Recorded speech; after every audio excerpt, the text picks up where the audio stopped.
Hello everyone.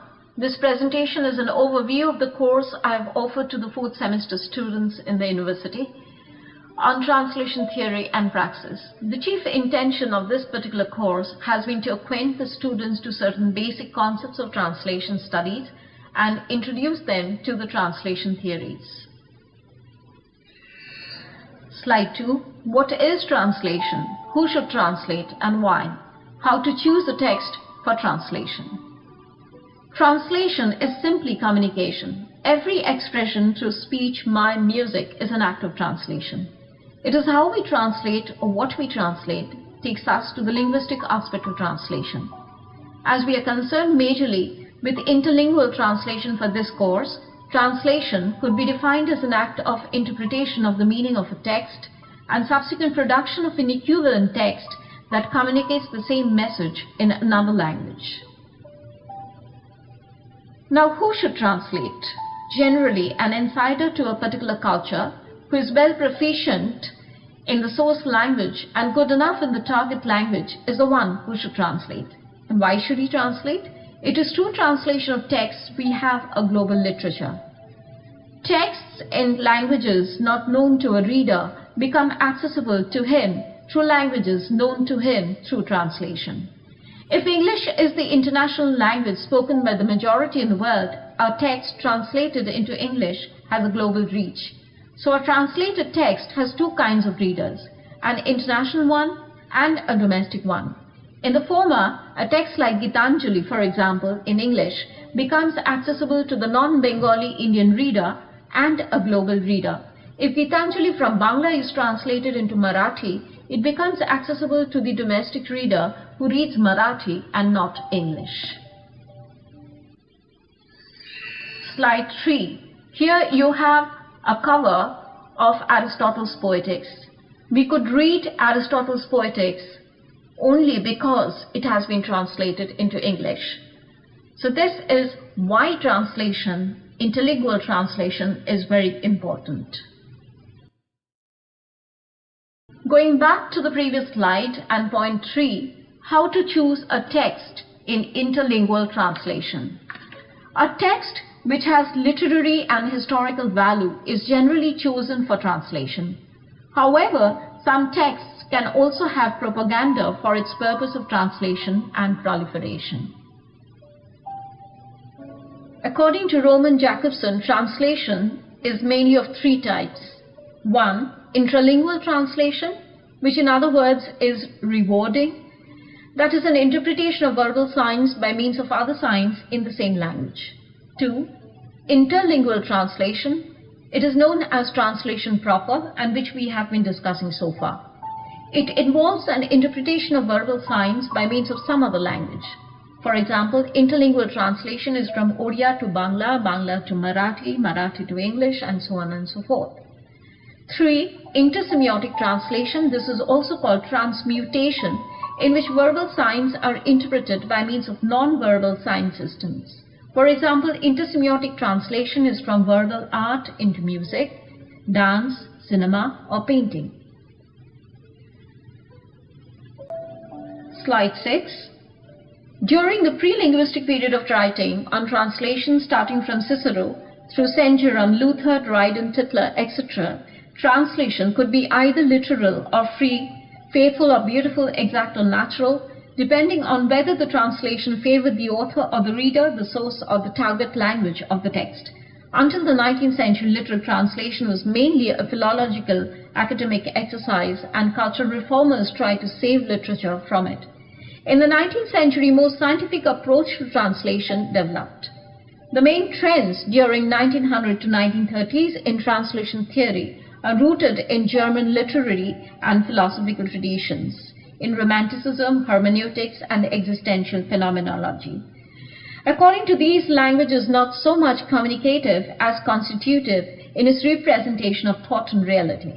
The basic assumption in this development is the autonomous status of translation as a text in its own right. Though it is derived from the source text, it is independent as a work of signification. According to Walter Benjamin, a translation participates in afterlife of the foreign text This interpretation not only transmits message, but also recreates the values that accrue to the foreign text over time. The linguistic differences of the source text and target text or translated text convey a philosophical concept, pure language, which means how the mutually exclusive differences among languages coexist with complementary intentions to communicate and to refer. Benjamin states that translation offered a utopian vision of linguistic harmony. The pure language is released in the translation through literalisms, especially in syntax, which result in departures from current standard usage. Slide 7. Here you have the early 20th century thinkers on translation.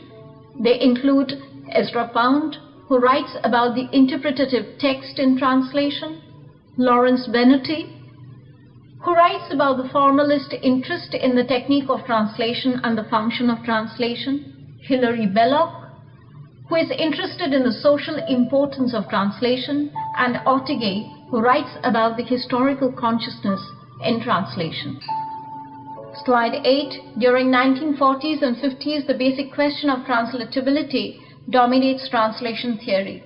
Important figures in spheres of philosophy, literary criticism, and linguistics all consider whether translation can reconcile differentiating elements between languages and culture. Slide 9. During 1960s and 1970s, the concept of equivalence becomes central to translation theory. Translating is considered as a process of communicating the foreign text by establishing a relationship of identity or analogy with it. Slide 10.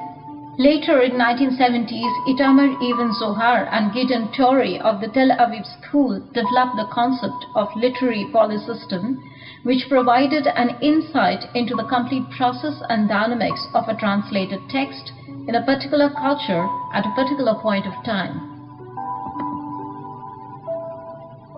Scopus theory is a theory of translation by German translator Vermeer in 1978. In this theory, the process of translation is determined by the function of the product. Slide 12. In 1975, George Steiner advocates a literary and philosophical approach to translation opposing modern linguistics. Susan Basnett's Translation Studies in 1980 inaugurates the emergence of translation studies as a separate discipline, overlapping with linguistics, literary criticism, and philosophy. As a result of the influence of post-structuralism on psychoanalysis, Marxism, and feminism, theorists become more aware of the hierarchies and exclusions in the language use and focus on the ideological effects of translation to the economic and political interests served by its representations of foreign texts. The rise of the post-structuralism makes language a site of uncontrollable polysemy, and the most influential theory of translation is given by Jacques Derrida, the pioneer of deconstruction theory. Finally, in the 1990s, translation studies gains authority as a part of the academia because of the worldwide proliferation of training of translators and scholarly publications relating to translation. In 1999, Susan Basnett and Harish Trivedi explored the close relationship existing between the processes of translation and colonization. Shrujit Mukherjee in 1981 puts emphasis on translation of more and more Indian literature into English as a link literature in the multicultural and multilingual context of India. P. Lal writes about the necessity of transcreation in translation. Slide 13 and the final slide in this presentation. Such an extensive discourse on translation leads us to the very basic question: how do we evaluate the quality of a translation? The problem is that equivalent responses to source and translated texts advocated by Nida cannot be measured. It is impossible to establish equivalent writer's intention. There are areas of untranslatability. Say, for example, if one were to translate a Bangla sentence, Mo Bhishon Obhimani, the best that you could do is to say in English, Mo is very sensitive. There is no linguistic register in English to define a feeling such as Abhiman. The processes of translation often filter a lot of cultural baggage, as equivalence theory fails there. The problems of translation and addressing areas of untranslatability can be best addressed in the practical experience of translation itself. I would like to close this lecture on this note that translation studies is not complete without praxis. Thank you.